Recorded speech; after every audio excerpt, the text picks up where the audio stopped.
Welcome to the Purpose Focused Advisor.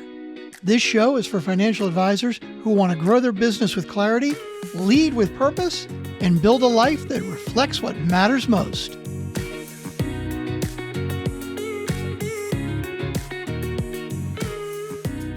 Welcome back.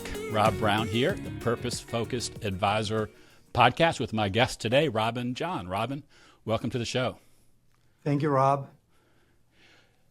Today's guest is the CEO and co-founder of Eventide Asset Management, a values-based investment firm that believes business and investing can be a powerful force for good in the world. Robin is also the author of The Good Investor, How Your Work Can Confront Injustice, Love Your Neighbor, and Bring Healing to the World. And I can't wait to dig into that today, because this book is more than just about investing and money. It's about meaning. It's about the way you live your life, the way that you work, and the investment decisions that you make, all wrapped into one. And Robin tells this story by telling his personal story, but also digging into the origins of Eventide and how they came about to create the investment platform that they have. So it's a tapestry of stories, a book that I had a very difficult time putting down. And for those advisors that I serve, I want you to know that to be purpose-focused is more than just being productive. And I think this book could be a wake-up call for many, a challenge and a joy. And we'll talk about joy a lot more as we get into the show. So Robin, I hope I did a fair job of introducing you, but there was just so much there. Yes, I think it was good. One thing I would add is the book also has rich theology. And, there are lots of faith and work books in the marketplace now. And I try to bring that same theology from starting in Genesis 1, but then I try to show a practical framework that we've discovered as investors. And so hopefully for the financial advisor, for the investor, this would be highly, highly valuable. It absolutely is, and I really appreciate your adding that because it does. The book really weaves the investments, the theology, your personal story, so many things together in such a thoughtful way that really captivates you, whether you're just looking to figure out how Eventide manages money the way that they do, or you're trying to learn about Robin's story. So it's great. So let's dive in. You write, "My engine runs on hope, a realistic hope, but full-brimmed nonetheless." And you describe that early season of discouragement where you were living in your parents' basement, dressing up just to go to the library to look for a job, and praying for purpose. I have to ask you, how did that shape your understanding of calling? Because you talk about that in the book. What does it mean to be called, especially in light of those circumstances? I had a sacred, secular mindset, and I think a lot of Christians have that. And I think God needed to change my thinking before God could use me to do what God wanted to do with Eventide. And ultimately, I was conforming to the world and the world's thinking about success, about work, about business, about profit, about retirement, a principle you don't even see in the Bible. And so in many ways, I think I was conforming. And when I was praying initially, I was praying that God would call me into ministry. So this idea of calling for me was confined to church ministry and to like evangelism and maybe missionary work. And I was praying that God would call me in that way. I had no idea that God would call me back into finance, into investing, into this sector that I thought I was leaving because I thought I was pursuing self-interest and selfishness in my previous work. I had that experience in my own life where I spent a semester or two in a divinity school while still working, thinking that was the only way that I could live out that calling God had for me. I think a lot of us run into that in our careers. We're wondering, are we really doing enough to be that person that God wants us to be? And can I do that coaching advisors or running an investment firm? And we tell ourselves no when the answer is yes. That's right.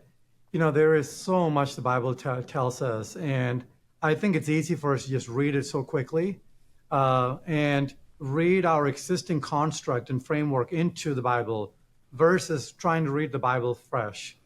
And again, coming back to Romans 12, not conforming, renewing our minds. And so I think the church needs the renewing of our minds, and not just our hearts, but our minds. And as I was praying, one of the things that I really discovered is that God cares about our work. God cares how we work. The name of the book is The Good Investor, but we should be doing good work. The work of investing is the work I do, but maybe some of our listeners and clients of our financial advisors might be doctors and nurses and engineers and whatever else. But we should be asking ourselves, how can I pursue good work in the work that I do? And, this morning, actually last night, I was praying with my kids and my wife, and we were reading through Ephesians chapter 2. And in Ephesians, it talks about how we are saved not by our works, but by faith because of the grace of God. But yet, Paul inserts in chapter 2, verse 10, this one statement. He says, we are the handiwork of God. And it says made, created to do good works. And really, Paul gets that from Genesis 1. We were made in the image of God, in his likeness. The Bible says so that we can do what God calls good work, right? We see God calling good, good, good over and over. And then he fashions us, he creates us in his image to continue the work that he did, so that we can name the fish and we could rule over the birds of the air. And so we should be doing work that God can call good at the end of looking at everything that we do. Yeah, because the work that each of us does, no matter our role in life, is important. And so I think in addition to being good work, we have to remember that it's important because it's what God wants us to be doing. But let's shift gears. You share a great story in the book about your grandmother. The word you call her Amachi, which I think is in your native language the word for grandmother. Yes. And you said that she taught you our job is to be faithful to do our part. The results are out of our hands.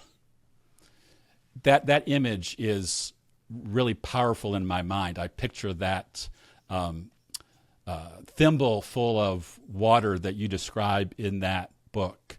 So how has that image, that thimble of water, shaped the way that you lead and invest? Because it's really easy to look at where you are now, where Eventide is now, and say, wow, you won the prize, but it didn't start at the end, or didn't start where it is now, and it's still growing.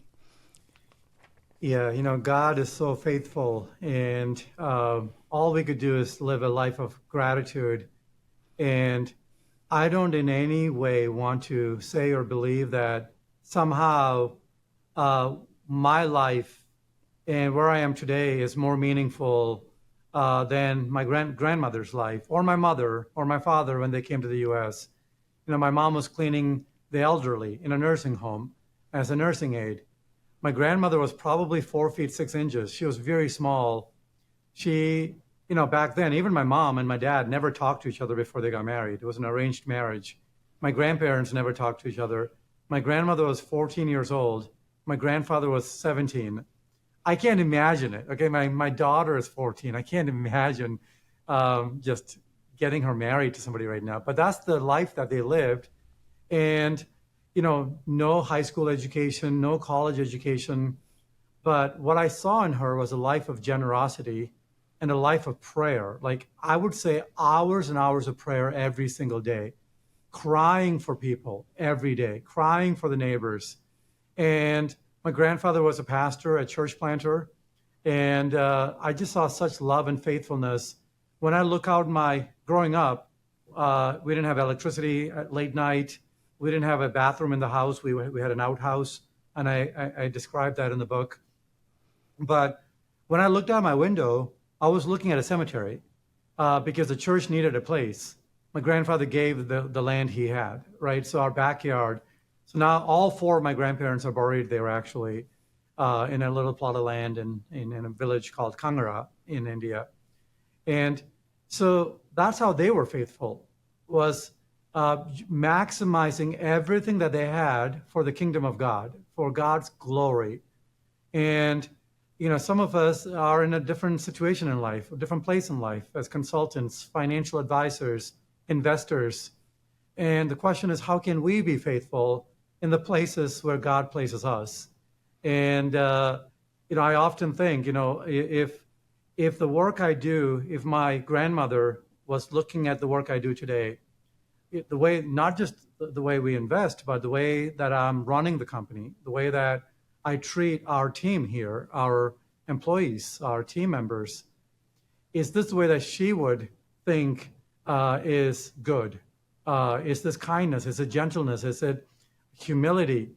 Am I loving others, or am I using others for my own benefit?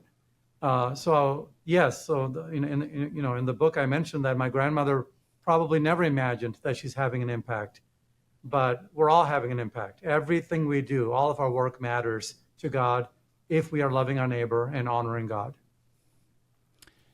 You continue in the book by saying that profit happens when business is done well, when it meets the real needs and serves the community. And you draw a distinction between businesses that create value and those that extract it. How do you define a truly good business, and what does it mean to invest in a way that builds a future where everyone profits, not just the shareholders? Profit should be a byproduct of a job well done.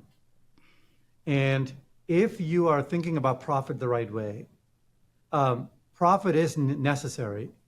A business that runs well should generate profit so that the profit could be shared with the investors that took the risk to help start the business, to fund the business. And profit should also be reinvested back in the business to expand the good work that's happening so that more people could benefit. So profit is necessary, but profit is not the ultimate goal of a business. It should not be the purpose of business. The purpose of business should be to create value, to be an engine of blessing in the world through their products and their practices. So to answer your question, what we should be looking for in a business is that one, it has good products and services. Two, that it has good management practices. So a company that has good products and good practices, so right behind me, you could see a little bit here, but we have stakeholders that we've described, customers, employees, supply chain, host communities, environment, society. Companies that are loving these stakeholders, these neighbors, are the companies that we want to partner with. I love that. I was in a room recently with a group of business owners, and we were asked sort of a trick question. What comes first, purpose or profit? And I loved looking around and watching the people who said profit were sort of loud and proud, and the people who said purpose, which was more of them, kind of looked down like this isn't the answer that you wanted to hear. Why do you think that is? Again, I think it comes down to conforming to the patterns of the world. So I'll give you an example. So I remember being at a conference, asking the question to a group of financial advisors. I said, what is the purpose of business? The answer was profit. I remember the following day I was speaking at a college, a finance class to students, undergrad. I said, what is the purpose of business? And they said to create a product that's good for the world. So I think the younger person who hasn't been properly educated by the world yet, intuitively understands it. But I think many of us, we've been in this world and we've been conforming to the patterns of Wall Street. And what we learn is that we should be maximizing shareholder value. And that leads to short-term decisions, short-term profit maximizing decisions that leads to long-term bad health of the business that we're investing in. Yeah, I see that all the time in my work with financial advisors, because the metric, the scorecard, often is assets under management, which is just a number. It's just like profit. It's just a byproduct of doing the right things for your clients so that they're able to live out their purpose. It's an opportunity for discipleship. And I think a lot of advisors, as they begin their careers, or maybe like those college students that you referenced, have that big picture view of really doing good through the work of being a financial planner or doing or managing investments. And then you get into that and you're started to measure on how many assets do you manage? How many new financial plans have you put on the books? And all of a sudden it becomes about numbers and not about the purpose that you initially had when you went into the business and what it really is that you're trying to help your clients accomplish through your work. By the way, this is true for almost every area of life. I think a lot of pastors struggle with this. I think it's very easy to look at yourself and measure yourself and the work you do based on the number of people that come on a Sunday morning. And I think it's very easy to create these scorecards that create a false image and a false sense of success.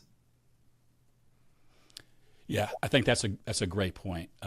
I don't know why we let that happen, and it would, in a way, what you're suggesting is, hey, go back to your core and what you maybe believed when there was a lot less noise floating around trying to guide you towards something else that is not as important as the purpose that you set out for when you started in your business, you started in your career, you started raising your family.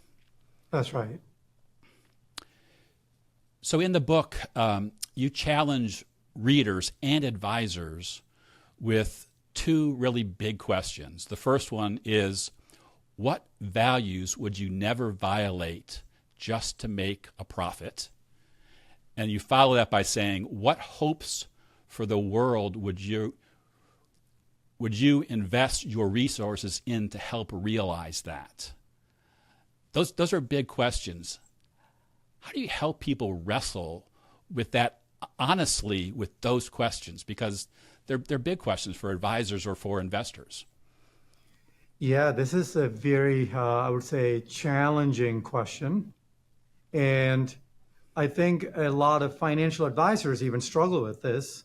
So even on that first question, in a way, the second question might be easier for people because it feels less judgmental. The first question, I think a lot of people struggle with it because I think when you ask that question, you're asking them to consider maybe what they're doing now that they shouldn't be doing, right? And you're asking the financial advisor to ask that to their client. And I hope that all Christians would hold biblical values. And I think what I find, though, is that most biblically believing and church-going Christians, they do reflect those values when it comes to their politics, when it comes to their generosity and giving, which nonprofits. I don't find many Christians giving to Planned Parenthood, for example. And at the same time, when it comes to their investing, when it comes to their work, we're not asking these same questions deeply. Do we value life at all stages? That's a value. Do we value freedom from addiction? Do we value environmental stewardship? Do we value justice and peace? Do we value family and community? So these are the types of values that I hope that Christians would say, these are the values that I see in the Bible that I want to promote through my work. But as you're asking those questions, as an investor, or maybe because this podcast is for advisors, if you've never asked that question before and you've built a beautiful business with great people and you've done good through everything you're doing, and all of a sudden now you start to question where the profits are coming from, I would imagine there has to be some guilt, some pullback saying, well, this is going too far. I would encourage the financial advisor listening to just be honest and authentic with your clients. I think clients understand if this is something that you haven't considered enough in the past and you are convicted now, or you're inspired in a certain way, to share that conviction with your client. I think clients understand that we're all human beings. We're trying to figure life out. And what you don't want is to be in a situation where the financial advisor is being challenged by the client, right? So I think, and I've seen this situation many times now, where the client will come to the advisor and say, "Hey, you're a Christian advisor, and I would have assumed that you would have, factored for these values. The ESG movement in America has really picked up, and that has led to a lot of values conversations broadly. So I think the financial advisor needs to be kind of cognizant that the clients are starting to hear about values-based investing, whether it's biblical values or the broader ESG values. The conversations are happening. It's better for the conversation to come from the advisor first." I totally agree, because what I love about both of those questions is that it gives the advisor and the advisor's client a chance to really look more deeply at what they're doing and why they're doing it. And it doesn't make what they've done in the past bad. Maybe it could have been better under this really high standard. But when you have the chance to really ask a deep question like that and then figure out what you want to do about it, so that you can make your business better as an advisor in the way that you serve your clients, so that as an investor you can say, I can strengthen my portfolio in a way that I never thought possible. I think that's why this is so important, why I wanted to make sure that we talked about those two questions. Yeah, the Bible talks about avoiding. So Romans 12 says, "Hate what is evil, cling to what is good." So the Bible has both of those principles. We want to avoid ill-gotten gain. Proverbs 1 talks about it. Multiple passages in the Bible talks about it. We also want to embrace the things in the world that makes God happy. Whenever God creates something in Genesis, he calls it good. And so what does it mean to reflect God's image, God's goodness in our work?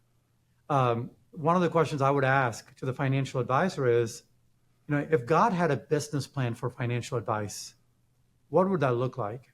If God were a financial advisor, what would that look like? If God were an investor, what would that look like? If God were as a doctor, a nurse, what would that look like? I do believe that God has a purpose for our work, purpose for each of our industries and professions.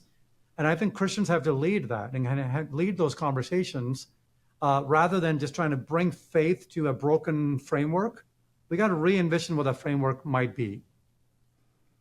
Yeah, I love that you say that.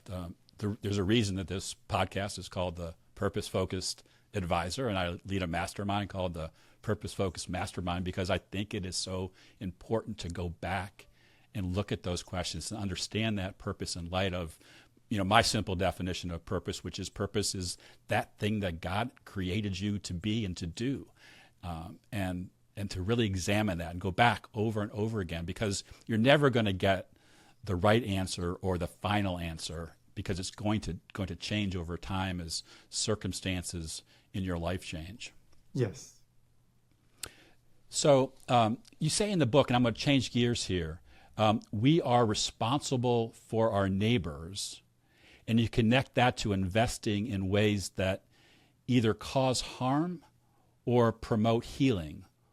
What does it mean to truly love through the way we invest?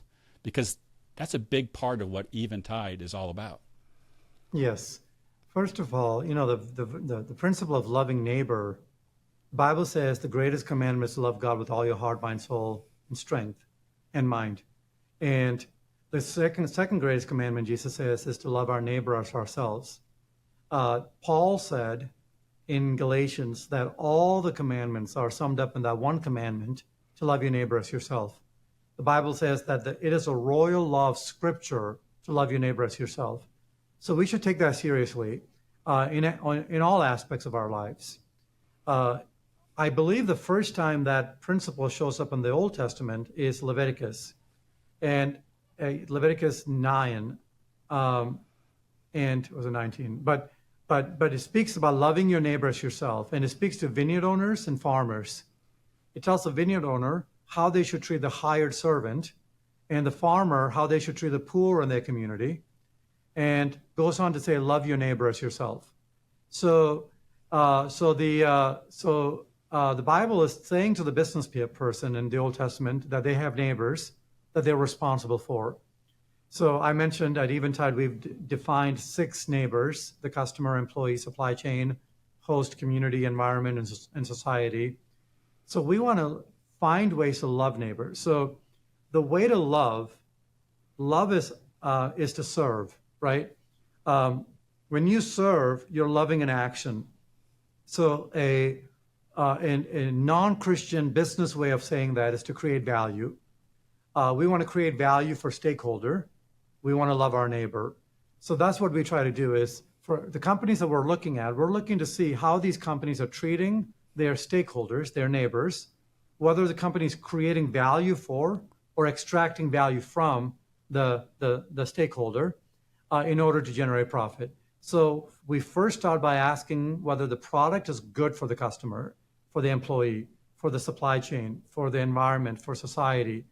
Of course, we would say tobacco is bad. Tobacco kills. We would say gambling, it's creating more and more addiction, more and more divorces, more and more suicide, more and more bankruptcy. And now we have companies like DraftKings that are now publicly traded. And so it really picked up since about 2019, online gambling. So are these the types of businesses we want to root for in the world? When we invest in something, we're rooting for that, right? Because we're not rooting for our profits to get smaller. We're rooting for our profits to grow. Every time you look at your investment statement, and you're looking for the profits, the statements to be bigger, not smaller. And so what are you rooting for in the world? We should be rooting for the companies that are promoting human flourishing. So something like a cancer drug, something like, so we do a lot of biotech investing in oncology, schizophrenia, Duchenne muscular dystrophy. These are areas where we want to bring capital to help meet needs. But it doesn't have to be in biotech. We're investing in a trucking company that is known for loving their employees and their customers well, and society. And I'll give you some examples on how they do that. They have better on-time delivery rates than all their competition. I think it's a 99% on-time delivery rate for this one company. They have a better structure for their employees. Many of their dock workers become drivers, and they want to promote, and because the drivers get paid more. They want their drivers to sleep in their own beds every night.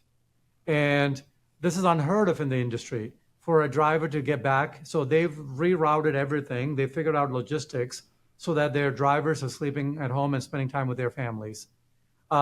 They've invested in new technology in their trucks so that there's like lane departure warnings and autonomous driving systems built into their trucks to keep society safe on the road. So that's the kind of company we are proud to partner with versus investing in tobacco or gambling, as an example. So, Robin, it's interesting to me that you used the partner word there, that these aren't just investments. These are the companies that you are investing in are partners in this mission that you serve at Eventide. Yeah, it's a partnership. We want to, when we're investing in a company, we want to be partners with them. We bring capital. We are allocating capital. Investing is the allocation of capital. And we could get into primary versus secondary market, stock market versus private markets. But at the end of the day, investors are owners. We share in profits, and we vote proxies We could show up at shareholder meetings. So we have power to engage and to make change in the company. We could be hostile towards the company, or we could partner with them. And generally, companies respond well to partnerships. And we have lots of good examples of that. And an example I mentioned in the book is one of the companies that we really liked. We later found out that their credit card vendor was charging rates that were just what we consider to be predatory. We reached out to the company. They hadn't thought about it. They replaced the credit card vendor as a result. So again, we didn't go in there like trying to create problems for the company. We didn't go to their annual meeting with holding up signs. We engaged management, and management responded. So that leads me to wonder, are there enough businesses to invest in like that? Maybe there's a little bit of a cynical part of me that just thinks, how do you find enough places, enough companies to partner with to place the capital that you raise every day? Yeah, so sometimes it's impossible to engage. Okay, so let's say you take Philip Morris International or Altria Group or British American Tobacco or Japan Tobacco. These are all publicly traded tobacco companies. You find them in all the largest mutual funds and ETFs in America. And do we engage them and tell them to stop selling tobacco? That's their core business. They're not going to divest from tobacco. That's their business. So in that kind of a scenario, we simply avoid investing, avoid partnerships altogether. From the S&P 500, we are screening out, we avoid investing in 60% of the S&P 500. So 40% is available to our investment team to diligence and try to find the best to invest into. When we get into smaller cap companies, that number goes up. We're able to invest in more companies. The larger cap companies are usually harder because they have their tentacles kind of in everything. And then all the Planned Parenthood issues and everything else comes in that where we as Christians just are uncomfortable with. But as much as possible, we want to engage, and sometimes the engagements go well, sometimes they don't. And I could give you one example where I didn't go well. We were investing in solar energy, and we thought it was good for the environment, and we invested in these companies. And ultimately, we found out that there was slave labor in the supply chain.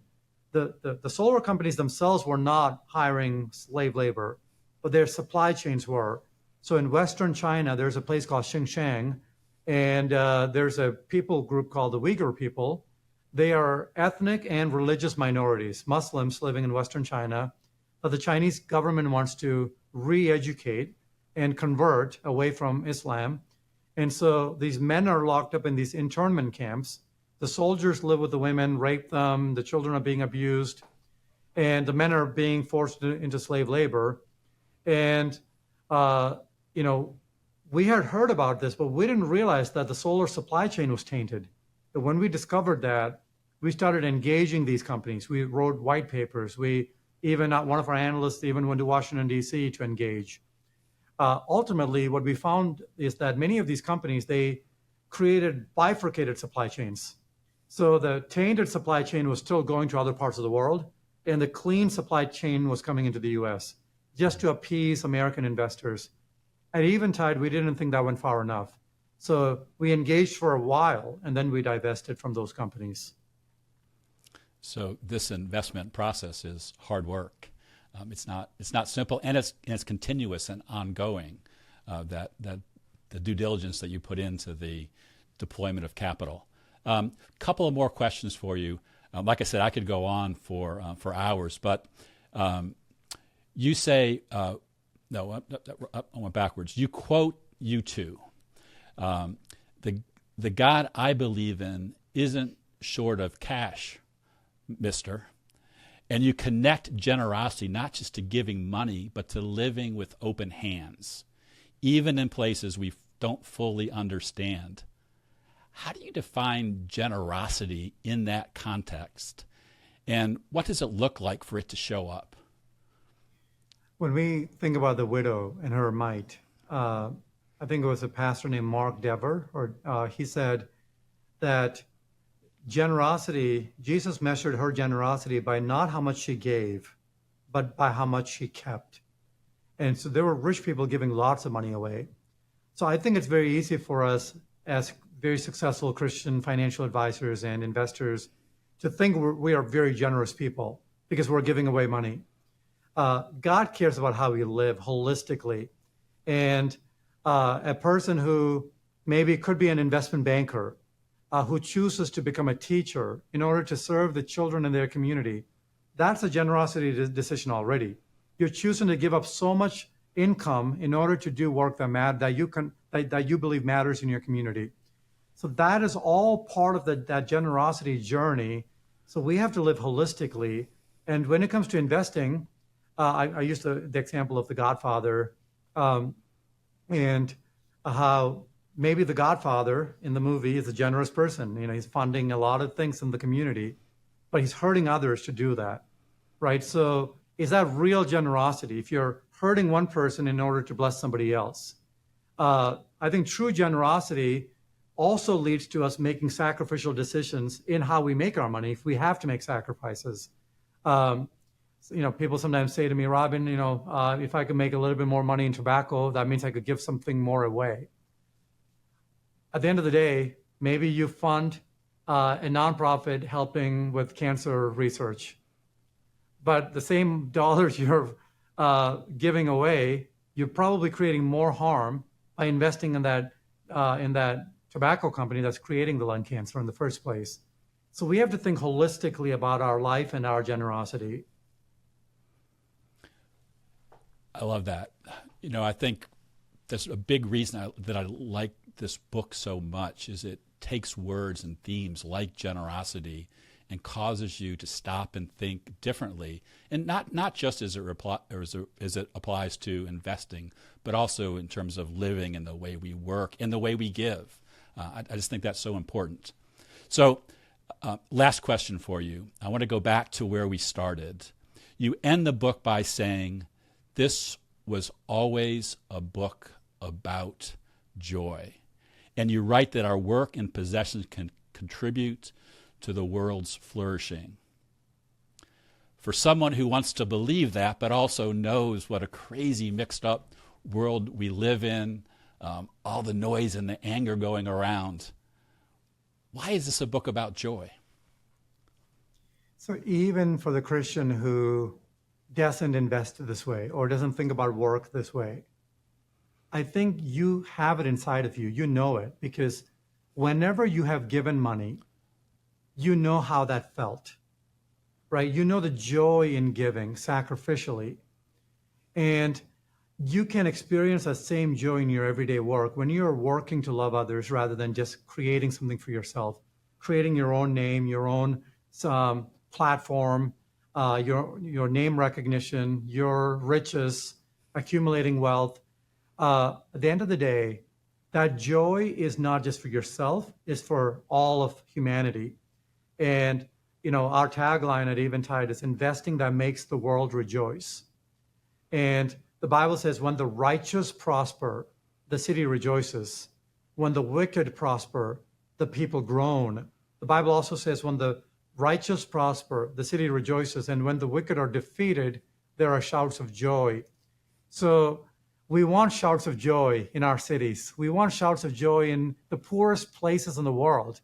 Because when the righteous prosper and when the wicked are defeated, there are shouts of joy. So obviously you believe that real transformation is possible, and it's not just a word that we say to make other people feel good about changing and being better, that you can transform in a way that is magnificent and really shows that love that God has for you in the way that you can share that with others. Yes, very much. And also I would say that when we live this way and when we work this way, we become a witness to the love of Jesus to the world.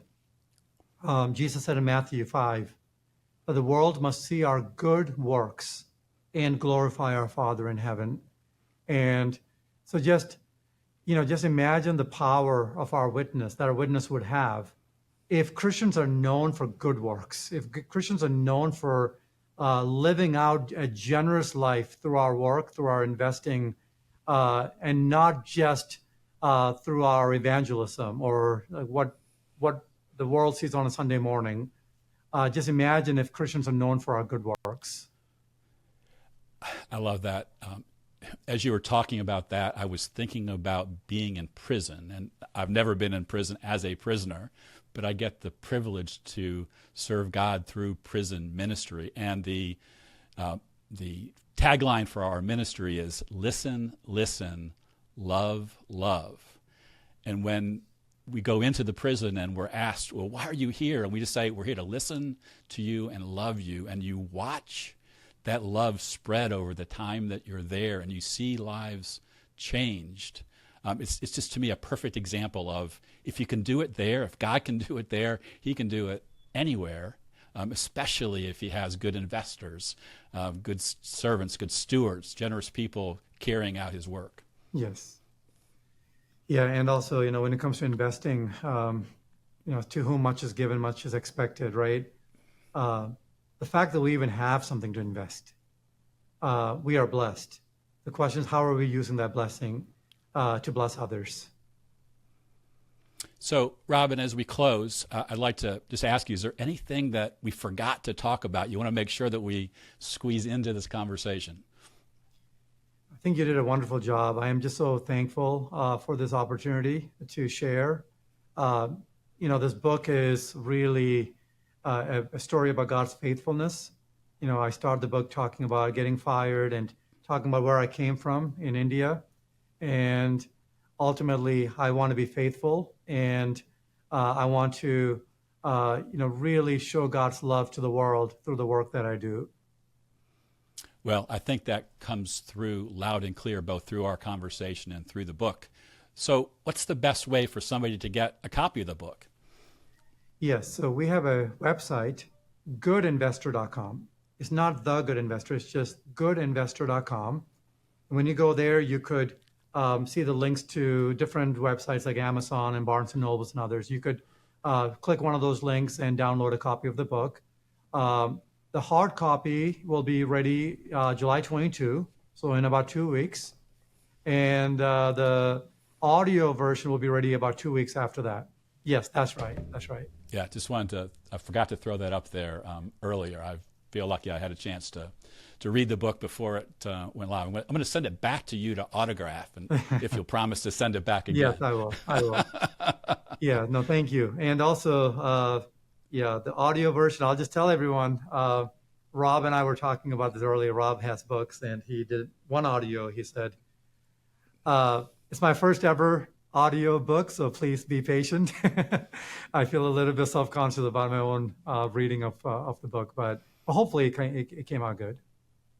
Yeah, well, I know I'm going to listen because I'm a huge audio book person, and I can't wait to hear your voice telling your stories because they're fascinating.